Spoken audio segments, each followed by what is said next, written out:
let me get this straight. I don't care about your worldly goals, whatever they are. But when it comes to these religious goals, they should be purely for the sake of Allah. And if they are not, then you are not going to like this hadith. I certainly know people of my ummah who will come on the day of resurrection with mountains of good deeds, but Allah will turn them into dust. He sallallahu alaihi wasallam also said, they are your brothers and from your race, worshipping at night as you do, but there will be people who, when they are alone, transgress the sacred limits of Allah. Ibn Hajar explained this as someone pretending to be righteous outwardly while concealing evil ways. The one whose habit is to make a show of being good while hiding his faults. That is why you need to protect yourself from rayakari, from showing off at all cost. And I'm telling you, right at the beginning of this video, if you are here to learn how to look more religious in front of others, then this video is not for you. You are not going to like what I have to say. But if you are genuinely trying to get closer to Allah, to make progress in your religious journey, to finally achieve those goals you have been striving for years but struggling to get there, then keep watching, because I'm going to give you probably the easiest framework to actually achieve them. The first step to achieving your goals is purifying your intentions, your niyyah. I know it sounds cliche, but doing it for the right reasons, to impress Allah, to earn His pleasure and reward, not to be praised for your knowledge. But why? Why does this even matter? At least, at the very least, I am doing good. Yeah? Look, Allah does not care about the quantity of your deeds. He cares about the quality. He cares about what you carry inside your chest, inside your heart, when you perform those deeds. Let's say you started praying just to impress your father-in-law, and as soon as the job's finished, you went back to your old habits. Or you want to memorize the Quran so that you can finally be called a hafiz and potentially gain a higher status in the community. Well, you have done nothing but injustice to your own soul by depriving it of Allah's love, and not just that, but also turning such a great deed into a major sin that on the day of judgment will be scattered like dust. May Allah protect us from an end like this. By the way, this applies to worldly goals as well.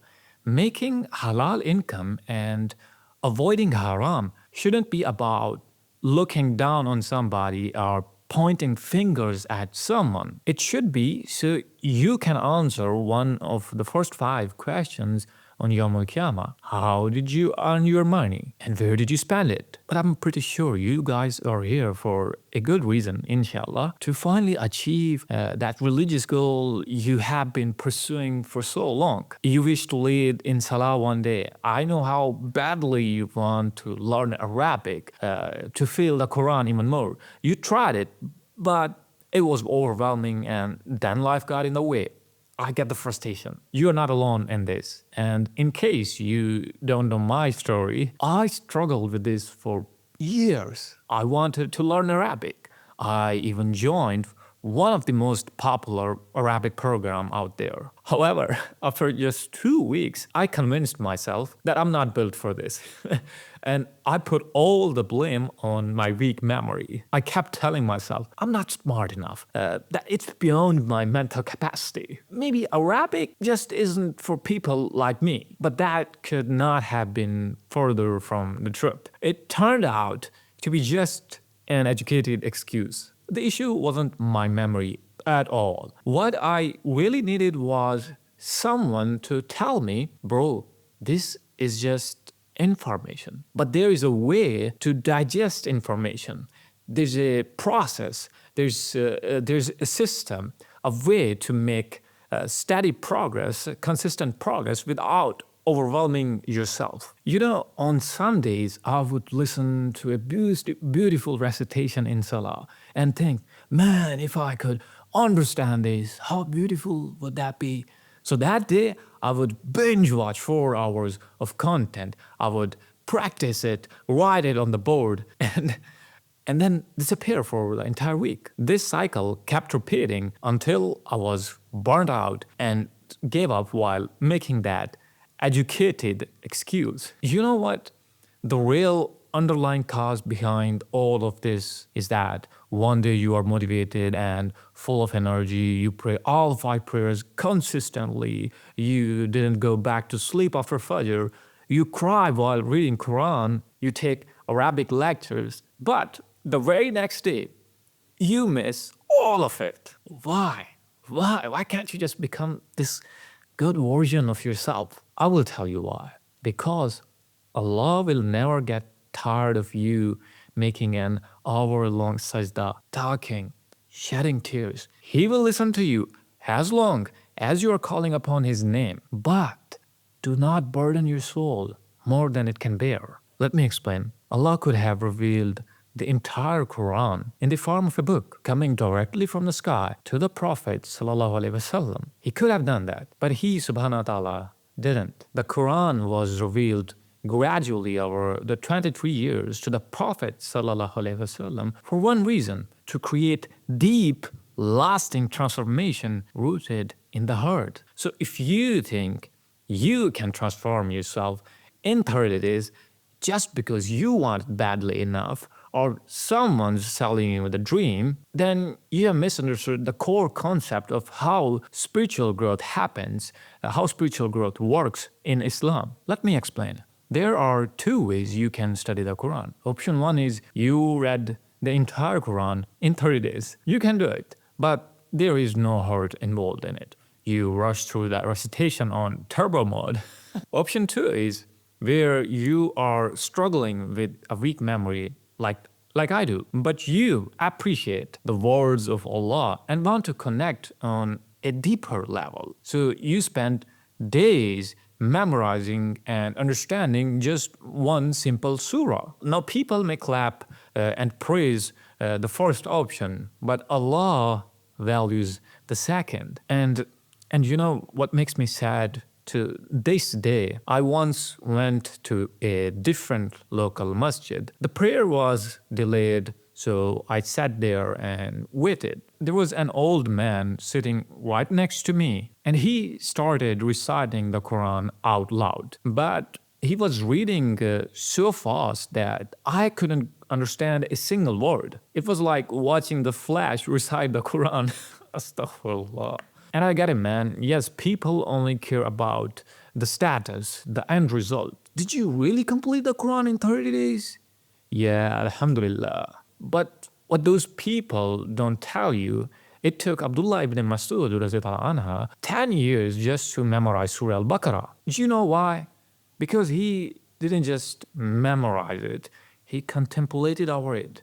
He cried over it. He lived by it. So it is better if you just read one surah of the Quran and its tafsir and implement it in your life. For people, you are just a dude with slow progress. But for Allah, you are a diamond. And I promise you, this will help you in those moments when it feels like the world has abandoned you, when your friends stop calling, when even your own family starts treating you like a walking transaction. When you are trying so hard to hold yourself together, but everything around you is just about to collapse. That's when you immerse yourself in Surah Duha by the morning sunlight and by the night when it becomes still. Your Lord has not abandoned you, nor He has become hateful of you. Now, if you feel this emotionally, if you truly believe that right now Allah is speaking directly to you, wouldn't be that the greatest source of comfort? In fact, it becomes the only source of comfort. That is why I keep telling people, stop overwhelming yourself, stop trying to learn Arabic, Quran, tafsir, tajweed, and become a sheikh all at once. Yeah, you should aim high, have big, ambitious goals, both worldly and religious. There's nothing wrong with that. You can have the big goal of praying all 5 prayers with Sunnah, inshallah, in the mosque. You can have the big goal of memorizing the entire Quran. You can have the big goal of becoming fluent in Arabic. But the reason only a few people actually get there is because of consistency. They don't quit.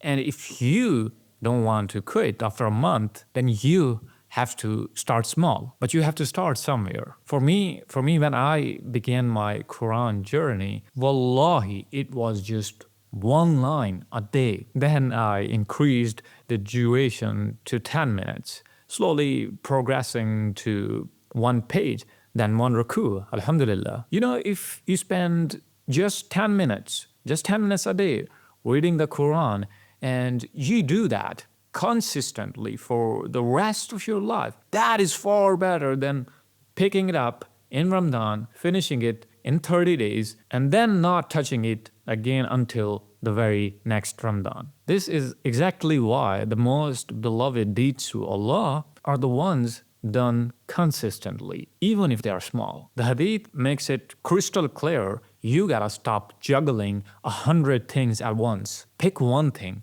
do it every day, at a specific time, for a specific duration. That's your formula. The same goes for the 5 prayers. Let's say your goal is to pray all 5 prayers in the mosque, but you never even prayed one. In that case, just start with 1 prayer, maybe Dhuhr. Start small, but start somewhere. Lock in on that prayer. Do it for a week or 2. Take a month if you need to. That was a wrap. I'm sorry.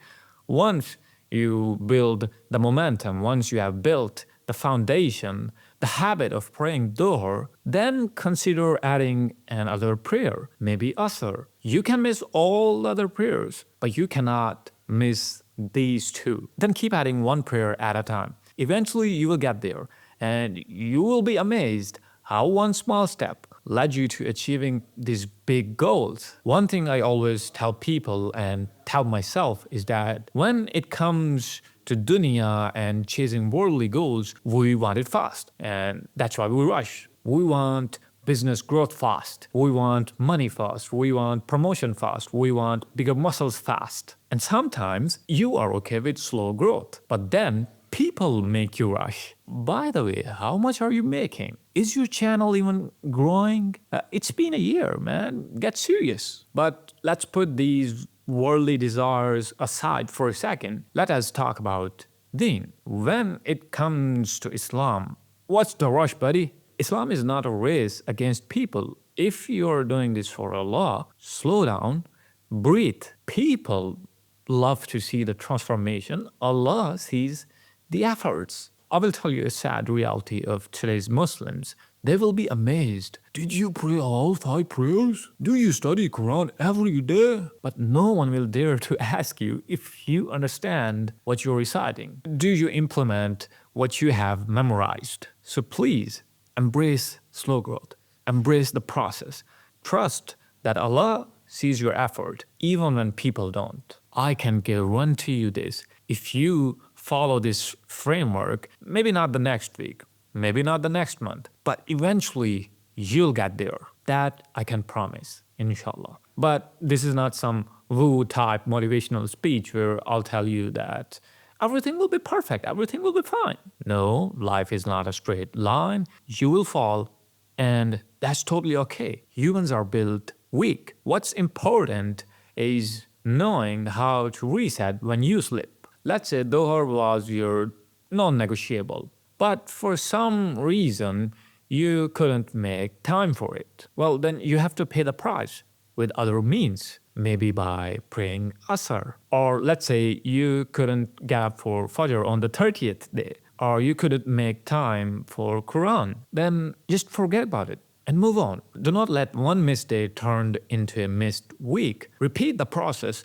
the very next day. Now, if you have made it this far, then I'm sure you are actually serious about making a change. And it's only due to your dedication that I have something special for you. I've created a free 30-minute training for ambitious Muslims like you who are struggling to make progress in their religious journey due to weak memory or a busy schedule, are just feeling stuck. This training will walk you through how to apply this exact framework in your life. You can get it using the link in the description. Hope to see you there. Jazakumullah khair. Assalamu alaikum.